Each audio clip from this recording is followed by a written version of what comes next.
Good morning, everybody. Mindy Garrett here, owner of Mind and Body Elite, your health and fitness coach. And we'll see how it goes this morning. It's been a hectic morning here. It's a Thursday morning, and Thursday is when our garbage gets picked up.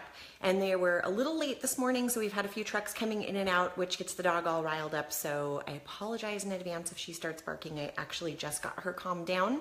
And the mailman just dropped off a delivery, which is why she was most recently barking. And UPS just came in and out as well. So there's definitely a lot of activity in our little cul-de-sac this morning, and the dog's a little more wound up than usual. So hopefully we're not going to be interrupted too much by the stereo of the dog barking in the background.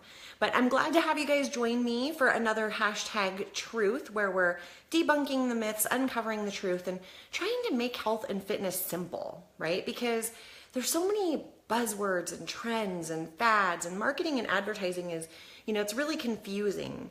And it's supposed to be. I mean, that's the unfortunate part of it, is everybody wants you to buy their product. And so it becomes more and more confusing, because it's like, what works, what doesn't work. And what works for you may not work for your neighbor or your sister or your friend. So it does get confusing and it is hard, but I am here to help you uncover the truth and empower you for some healthy lifestyle goals and changes, and supporting that wellness, not just today, but tomorrow and for the long term. So today, I want to talk to you about how to prepare for your workout. And it's funny, because as someone who's been an athlete most of her life and been in and out of gyms and training, and I'm pretty self-motivated to train on my own as well, I sometimes forget, it's like you forget what it's like to be new. And I love fresh energy. I love the new blood. Every January, when you have this flood of new people in the gym, it's kind of exciting for me. When I get new people that enroll in my classes, it's really fun for me. And I love that new energy. But I also appreciate that when people first start, it's a little intimidating and it's overwhelming. And I think we're not always fully prepared for what's about to happen, right? Like, oftentimes when you see somebody walk in the gym, or somebody contacts me to start a class, it's because they feel like they need to. They feel like it's time. They've been out of the routine for a while, or maybe they've never really had a consistent fitness routine. Maybe fitness is something that's a little bit intimidating and scary for them, because they don't feel like they're athletic, which I hear a lot as well. And you don't have to be an athlete to be doing fitness activities, right? So there's all different spectrums of what physical activity is and what fitness means. But to prepare for that, we do have to kind of get our mind right, our mindset right, and our emotions kind of prepared for what might happen, and our body prepared for what might happen. So, fitness really is mind, body, and spirit. And I want to help you kind of prepare for that. So typically, what are some of the things that we feel before we even walk into the gym, or we walk into a new fitness experience? A lot of what I hear is fear, right? The fear of not knowing what to do, of potentially hurting yourself, of not being able to keep up with what other people are doing, of looking like you're new, just general fear, right? The fear kind of sits in your gut and it rises up, and we go, oh gosh, take a deep breath and try to dive in. But we just have a lot of fear that we're carrying about what we're entering into, because it's foreign. It's an unknown thing, right? And whenever you enter into something for the first time, there's a little bit of fear there. I think that's a very normal reaction. Another thing we feel is insecure. That we don't have that confidence. We're lacking the confidence of somebody who's been doing this over and over and over, and they know what to expect. Even for myself, right? I might consider myself pretty fitness savvy and fitness oriented, but I recently attended a 3-day seminar full of fitness people, and we were doing back-to-back classes where some of it was, sit and lecture classes, but a lot of it was movement classes. And we are the participants in those classes, so that we are the guinea pigs and doing things that we're going to ask our clients to do. And a lot of that stuff was new. It's like, oh, this is an exercise I haven't done before, or I've never put these two things together before. And you have that small little piece of that little voice inside your head that says, can I do it though? I mean, she makes it look really easy, but I don't know if I can do that. Do I have the balance and coordination to do that? I don't know if I can do that, right? There's that little voice inside you, that confidence, that little lack of confidence, that insecurity that's like, I don't know if we're ready for that. I don't know what I'm doing here, right? So it's normal. It's so normal. And that's something we kind of have to know going in, like that's going to happen. We're going to feel that feeling. You don't know what to do, right? If you walk into a gym, you're looking at half of these pieces of equipment and you're like, I don't know what that's for. So you're watching people and you're kind of trying to mimic their behavior. Or you're in a class and hopefully you have an instructor like myself who demonstrates something a little bit slow and methodically, gives you some alternatives if you're not quite ready for, the upper level of version of that exercise, gives you that beginner or intermediate version so you can achieve that. But it's hard, right? You don't know what you're doing yet. You really don't know. And you don't know what to expect, which kind of feeds that fear and that insecurity feeling. You might walk in already feeling defeated. I hear that a lot from people, right? You walk in feeling like, I'm not here. People look at it as almost a punishment versus a reward, right? They look at it like, I'm here because I got to this place. I got to this place. Now I got to get out of it. I got to this place where, I'm out of shape. My fitness, my cardiorespiratory health, my strength, my endurance, all those things are lacking. And now I got to start over, right? And it feels really defeating. It doesn't feel empowering, but I want you to turn that around and think of it differently. And we're going to talk about that later.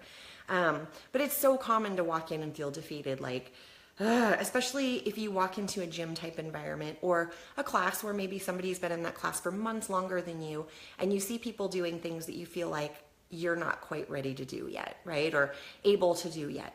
And it's hard to remember that where you start is not where you're going to stay.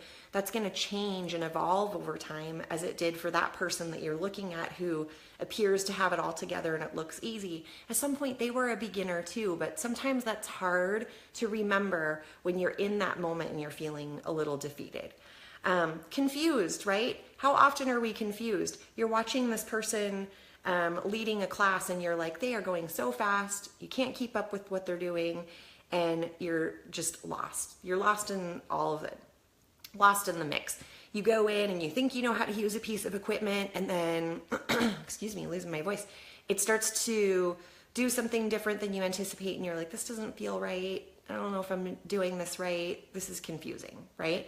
Or you're confused because what seems like it should be relatively easy is feeling really challenging. And then something that you feel like you thought would be so challenging is feeling relatively easy. And it's like, gosh, that's confusing. How is this working? Why is it like that, right?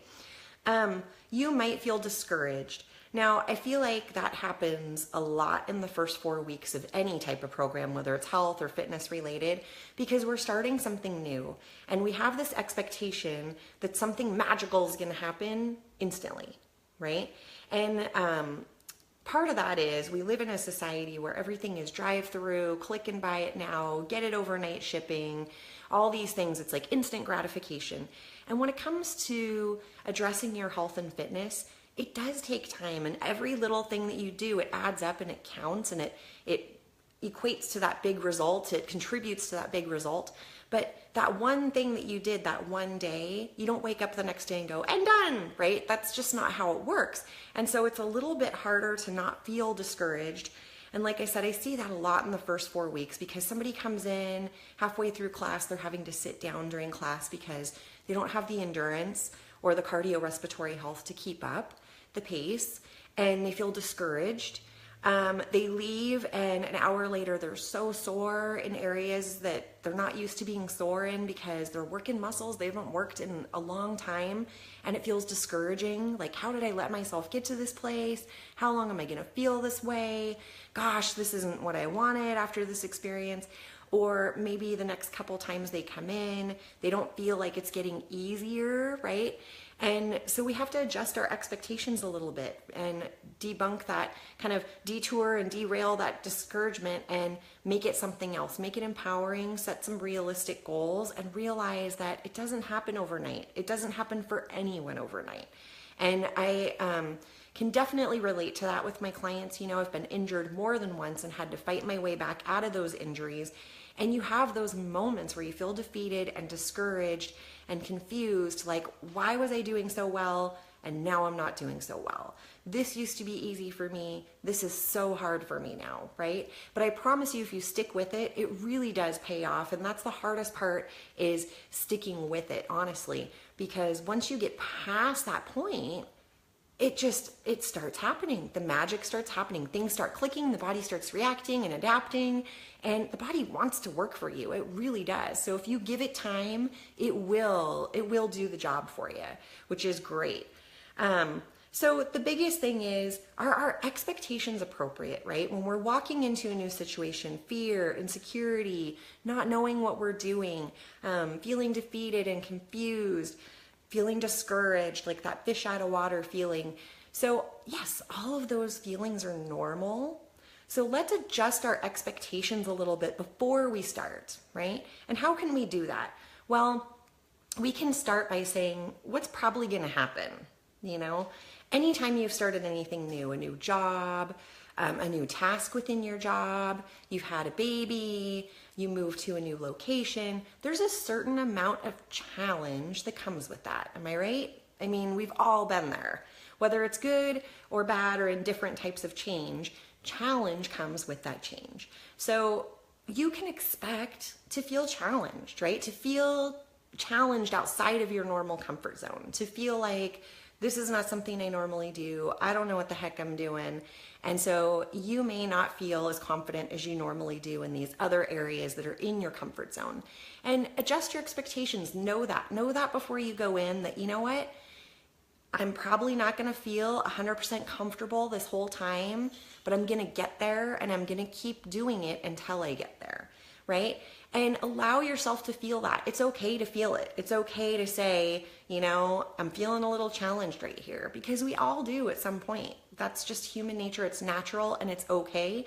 And the great part is, when you get to the other side of that challenge, that's where the empowering happens. That's where the magic happens, because then you know the next time you face that kind of a challenge, yeah, I remember feeling this before, and I remember how great it felt to get through it, right?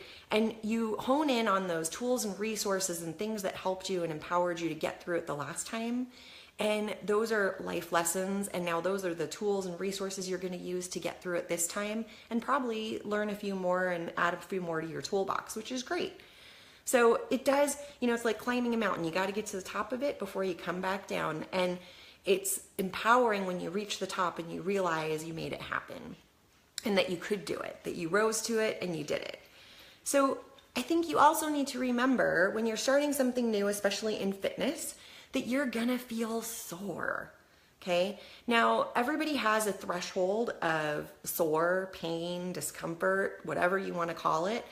And for some of us, it's like, oh my gosh, I'm in so much pain, I'm in so much pain, I'm in so much pain. And somebody else could be experiencing the same feeling, but in their own body, they're like, oh, this is just really sore. It's uncomfortable, I'm really tense and tight, but they're not necessarily in pain, right? And then for somebody else, they're kind of like, yeah, I'm feeling like I did some stuff yesterday, but I'm good. So there's all different levels of that feeling, right? And what is the difference? Well, people's thresholds for sure, where your fitness ability is already, how you prepared for that fitness experience is huge. Nutritional support, that's huge. And how you recovered, right? Because how you feed the body and how you stretch and how you drinking water and what you're eating and stretching before and after, like all of those things, the dynamic warm up, the great cool down, all those things contribute to how you perform and recover. So all of it kind of goes in together into that pot.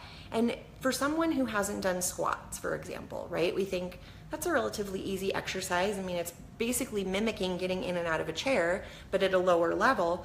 So when you do, let's say 20 of them over the course of a half an hour period, for someone who's not doing squats all the time, right? The next day, they're going to be very aware of those muscles in their lower body. They're going to be very aware of their bum, their quads, their hamstrings. I have clients joke with me all the time, like, I was super aware of my toilet and how low it is in my house, right? So It is true that if you're doing something in a way you haven't done for a while, you're gonna feel sore. There's no way around that. I can't sugarcoat that. I can't protect people from it.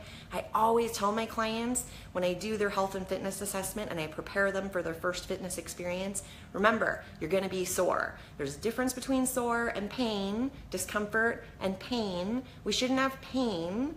If we have pain, something else is going on there and we need to address that. But if it's discomfort, it will pass as the body gets stronger.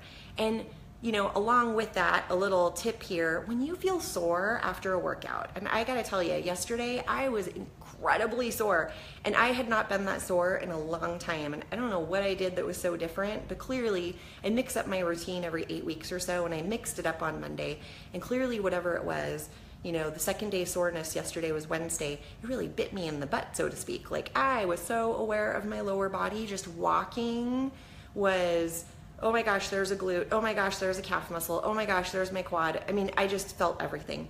And what you want to do is you want to sit, right? You don't want to move, because when you move, it's discomfort. You know, it's not comfortable. It's uncomfortable, and you feel all the discomfort. But what you need to do is move. And I took the dog for like a good long walk, and I felt much better when I got back. You know, I got all of that, the juices flowing, so to speak, and I felt much better, and it definitely reduced that discomfort. And part of that is inflammation. I mean, there's a lot of things that go into that, and that's a whole other live episode, but it's normal to feel discomfort. So you got to wrap your head around that. You got to push through it, and it's not going to last forever. But think of it this way: if you only do something once a week, you're going to have a lot more discomfort than if you do something several days a week. The body's built to adapt. It's going to perform for you. It's going to adapt faster, and that soreness is not going to last near as long. That window, that threshold is going to get smaller and smaller and smaller. And you're going to notice, I actually have people that say to me, I used to feel sore after these workouts. I don't feel sore anymore. Am I doing something wrong? No, the body's just adapting. I mean, we're an amazing machine, and that's what we're made to do. So that's a great thing. It's a wonderful thing. It's also why we have to mix up our fitness from time to time, because we'll hit that plateau. But so normal to be sore. You are gonna become so aware of your strong versus weak areas of the body. So when you start something new, think about it. Everything you do in life, we often pick something that we know we're good at, right? And we'll do that all day because we already know we're good at it, and it feels easy to us, and we don't have to get outside of our comfort zone. So I'm gonna do that all day long over this thing that's like not so easy for me. So a good example of this is in class. Sometimes I'll say to people, okay, 30-second interval, here's 3 different exercises, pick one of them, and you're gonna do it as fast and as hard as you can for 30 seconds. Raise that heart rate. Very rarely will someone pick the burpee, right? People are picking the easiest, least painful course of action, right? So people are picking the jumping jack or the jogging in place, maybe a squat jump, but the burpees are not happening as often, which is why I don't even offer it as an option anymore. It's just part of the program. I'm like, guess what you're doing? 30 seconds burpees, let's go.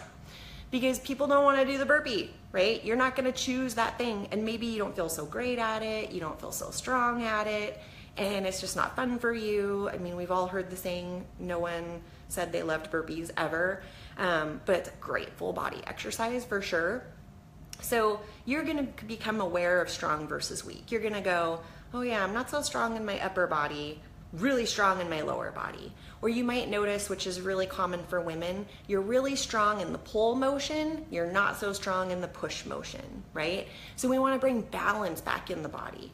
It's like, gosh, how come I could do this all day long with 30 pounds? I go here and I'm like, barely 5 or 10 pounds, right? So there's just that imbalance in the body. We are suddenly very aware of where we're really strong and where we have some work to do.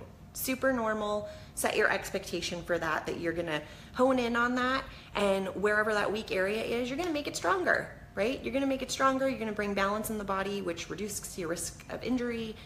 Great thing, all great things. So the other thing that you have to set your expectation on before you walk in there is kind of goes back to that strong versus weak and the soreness and the challenge. Realize that the very first time you go in, you're not gonna rock it perfectly. You're gonna feel a little bit sore, probably for a couple days, and that you're gonna wanna give up.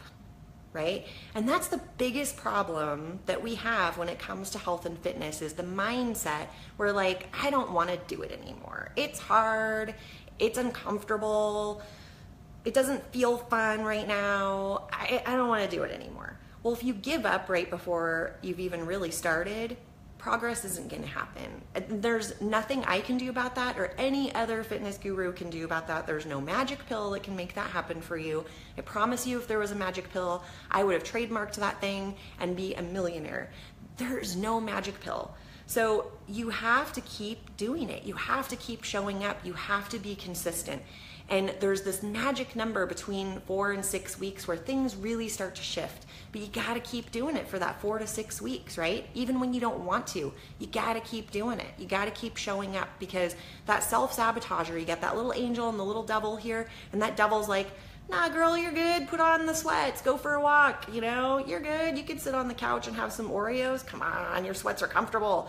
And then you got the angel over here who's like, you know, you might want to do something about that muffin top. You might want to be able to rock the shorts and tank top this summer and feel confident doing it. You know, you could put the Oreos down and maybe do some crunches right now. So you gotta not let the sabotager win and let the, you know, Jiminy Cricket inside your voice there, inside your head, you know, remind you that you're strong, you're capable, and you're able, and you're worth it. So invest in yourself so that you can reap that reward in that 4 to 6 week period. And then you'll find that the sabotager kind of goes away because it's like, hey, what I'm doing is working and I'm feeling pretty awesome right now. And I'm starting to get some pretty awesome results and I'm going to ride that train. I am not jumping off that train for anything. So I think you just got to get past that part, right? You got to give it time. Realize that change, adaptation, building strength and endurance, it all takes time. It all takes time for all of us. You know, again, anything you start in life, it's going to take time to get there. You start a new job, you're not going to be the CEO in day 2. It just doesn't happen unless you're opening your own company, I suppose. But even if you're opening your own company, do you just have clients right away? No, you got to advertise. You got to get word of mouth. You got to prove that your value, right, to the public or who it is that you're working for. So let's talk about that a little bit again in terms of expectations and timelines. So I'm going to keep it real with you guys because I could sugarcoat it and I could lie, but that doesn't do me any good. I mean, it's not going to keep me clients, right? It's not going to keep you guys watching these videos because I'm going to set you up to fail and you're going to say, Mindy, you told me this would happen in a week and it didn't happen. It's also not going to do any favors for you because you're going to set your expectations way up here and you're not going to achieve them. It's not realistic. So I'm going to tell you these realistic expectations, the truth, whether you want to hear it or not, the expectation of time and what it's going to take. So it's going to take 2 to 3 days a week for 4 weeks to make it happen, to make it start happening. Now, I'm not saying in 4 weeks you're going to lose 60 pounds. I mean, if you did, that'd be a little extreme and be prepared to get it all back in a few months from then, right?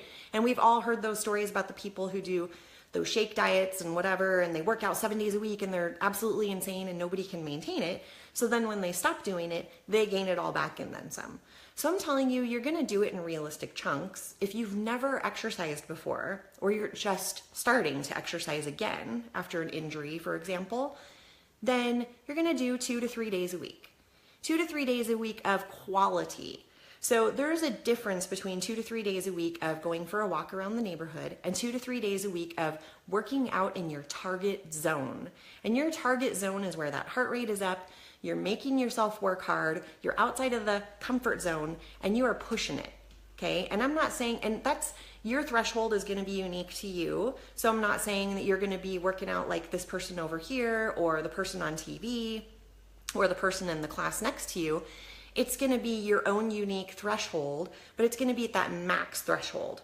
And that needs to happen 2 to 3 days a week to really instigate the change. 1 day a week is not enough to make it happen. So if you sign up for a class and you're only there 1 day a week, and I love my clients who are 1 day a weekers, but I expect that they're doing something else some other days of the week, right? Otherwise, they're making some great cardiorespiratory improvements, but they're not going to promote some of that change that brought them here in the first place that they want to happen, right? Whether it's their waistline goal or their strength gain goals or just improving their health indicators. They are going to have to do more than 1 day a week. So I want to remind you, realistic expectations, 2 to 3 days a week in your active target zone. Okay, can't be the mellow yellow stuff. So if you're gonna do a mellow workout, that's great any day of the week. Any day of the week, right? Because the American Heart Association recommends we get 5 days a week of exercise, up to 150 minutes a week of moderate, low to moderate intensity, which is going for that walk or bike ride or whatever it is. But we also need some high intensity in there a couple days a week to really promote that change and promote that growth. So after the 4-week mark, the body starts to respond to that and says, all right, she's going to keep bringing this. I'm going to start responding. If you only did it for a week, it's like you're going to maybe feel a little better. You might start noticing you sleep better. You might start noticing, mood changes, improvements and things like that. But you're not going to notice like inches going away. You're not going to notice huge strength gains. You're not going to notice some of the big things that people really want to see, the visuals, right? You're not going to notice those things until about 4 weeks. And then at about 4 weeks, you go to put on your pants and you go, oh, these aren't as tight as they used to be. I might need a belt today. And maybe you didn't need a belt before. Or, oh, I am seeing a bicep here. When did that happen? Like, I never saw a bicep before. My favorite thing is some of the women in my class, we were commenting on this on Tuesday, they're doing these upper body rows and I'm like, holy Hannah, look at those shoulders. Those shoulders were not there 6 weeks ago, ladies, and they were all just like beaming because we're going into summertime. Who doesn't want sculpted shoulders for summertime in tank top weather? I mean, come on. And they just did the work. They weren't lifting crazy heavy weights. They just did the work. They showed up consistently week after week for the last couple of months, and it's paying off, right? We're seeing it now. And that's huge, huge. So you're going to see those transformations at 4 weeks. You're going to notice like, oh, I'm seeing more of a waist definition again. You're going to notice like some muscle definition. I had somebody say to me like, oh, my calves are pretty sculpted these days. They didn't used to be that sculpted, right? And we're not out there like biking or running laps or anything. These are just everyday exercises that people are doing in class, lunges, squats, deadlifts, different types of exercises, basic stuff. And transformations happening right around that 4-week mark. Then all of a sudden they're like, I'm showing up for more of that. I am going to keep showing up because I want more of that happening. What'll happen a lot of times, and this happened last week, is then all of a sudden the people that are just doing 1 day a week are like, hey, can I do 2 days a week with you? And the people that are 2 days a week are like, hey, do you have a 3rd day a week option? Because it's addicting. And people say, I'm starting to see stuff here. I'm starting to like reap the reward of my hard work, and now I'm ready to go all in. I'm going to go all in, and I am going to like bust this out, right? Because it feels great. And you feel empowered, you feel confident, all those things we talked about, how you walk in feeling fear and insecurity and not knowing what to do and defeated and confused, boom, they go away. They go away, guys. I'm telling you, 4 weeks is that magic number where all of a sudden you're not afraid, you're confident. You want to do this, right? You know what you need to do because you've been doing it and it is starting to pay off and you know it. So now you know what to do. You're feeling confident about the exercises. You're feeling confident when a challenge comes your way because you're like, got it, nailed it, did it, psh, give it to me, challenge accepted, right? But when you started, you weren't there yet. You're not feeling discouraged anymore. You're feeling encouraged. You're feeling like empowered and encouraged and motivated and inspired. Those are all such great things. And so it keeps you coming back. That's that intrinsic motivation that's like, I am worth it. I am strong, healthy, able. I am doing this. I am committing to this. I am all in. And they keep riding that. And then at about 8 weeks, there's this other magic that happens, right? Then we really see the body respond and we really see inches lost. Resting heart rate drops, which means our heart's working much more efficiently. We see fat content in the body drop, right? Our fat percentage within the body drops and our lean muscle increases, which is where we sometimes run into trouble because people get fixated on the scale and say, but I weighed this number last month, but their fat percentage dropped and their muscle replaced that fat. And muscle looks pretty darn sexy in the body, okay? Much sexier than fat. So keep that in mind when you get all stuck on the number. It's not about the number, it's about where it's coming from. I gotta tell you, it's that way with nutrition, it's that way with fat and muscle content, everything. It's not the number, it's where the number is coming from. Is it muscle? Is it quality food? What is it? So then we're riding that train around the 8 weeks. We hit that awesome mark. We're really seeing massive transformation. 12 weeks, something happens. Something crazy happens where we've been consistent for 3 months, right? 12 weeks is about 3 months on average. And that's where we sort of hit this magic where the outside world goes, what are you doing? There's something different about you. Or they might even say, did you lose some weight? Like, are you wearing different jeans? Like, or you're wearing skinny jeans. You never wore skinny jeans before. Or they're jumping up the flight of stairs on their way into work and they used to be kind of like doing the slow crawl up the stairs and they're like, you have a lot of energy. Where'd all this energy come from, right? The outside world starts to notice the hard work that you've been doing. And it's awesome when you feel it yourself after that 4 and 8 week mark. And I got to tell you, people in my classes, they notice it in each other because they know where they all started. And so class environments are great for that because they're like, did you just do that? You couldn't do that 4 weeks ago and you just did that in class tonight? Oh my gosh, right? But the outside world, the people that we see at work or family we run into or friends we run into, or we're up at the grocery store and we run into somebody we haven't seen in a while and they're like, whoa, you look good. What's happening here? Tell me, what are you doing? That is even more motivating, right? Because the outside world is noticing and we're like, yes, it is paying off, right? And not that it's all about getting these external compliments in order for us to do our job, right? Because at some point you do have to be self-motivated, because if you're always looking for somebody else to give you a pat on the back, you're probably not going to keep up with it. But it feels pretty darn good to have other people notice how hard you've been working.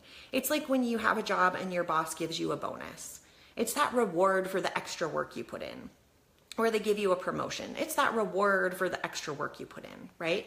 And that 12-week mark when the outside world is commenting and noticing and observing something different and giving you positive reaffirmation, that's kind of that reward. That's that bonus. That's that you did it. That's that, go you benchmark. That kind of, it just fills you up. It fills you up. You beam from ear to ear. And when somebody else notices and comments on something like that, it's really hard not to feel a little bit of pride, not to feel like, I worked really hard for this. Thank you for noticing. And it's just empowering, right? So again, remember, prepare yourself before you get started. 12 weeks might seem like such a long time. And when you're first starting, it's like, I have to wait 4 weeks for what? I have to wait 8 weeks for what? I have to wait 12 weeks for what? Set it up in mini goals. 4 weeks goes really fast, guys. Think of, we're in May now. I don't know how we got to May. I swear it was just January the other day. So it's like time goes fast.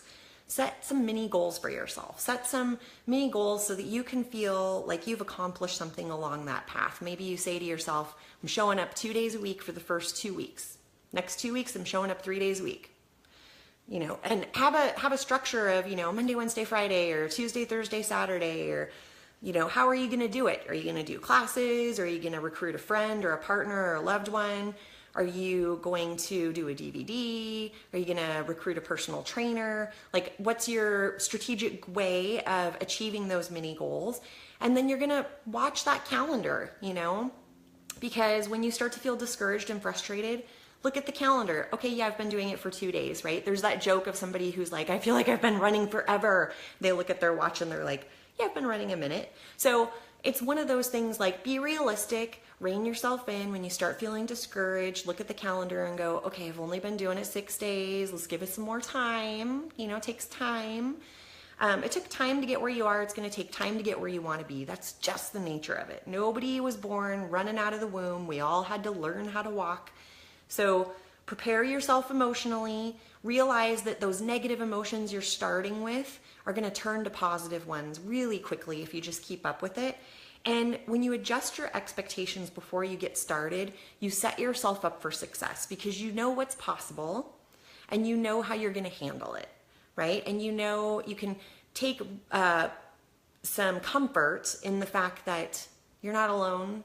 Everybody's felt this way at some point or another. There's probably somebody else in that room feeling that way if you're in a class or, any sort of small group fitness activity. And there's guaranteed someone else on this planet who is feeling the same way that you are feeling, discouraged, defeated, scared, insecure, all those things.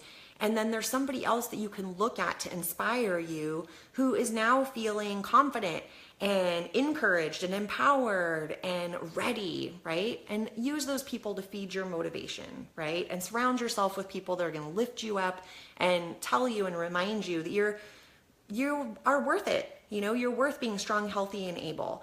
And all those things are in here. You just got to hone them. You got to hone them and work them and make them work for you. And I promise you it's possible. 4 weeks, 8 weeks, 12 weeks. Those are your magic numbers, guys. No way around it. That's the truth right there. You got to work for it. But I promise you it does happen.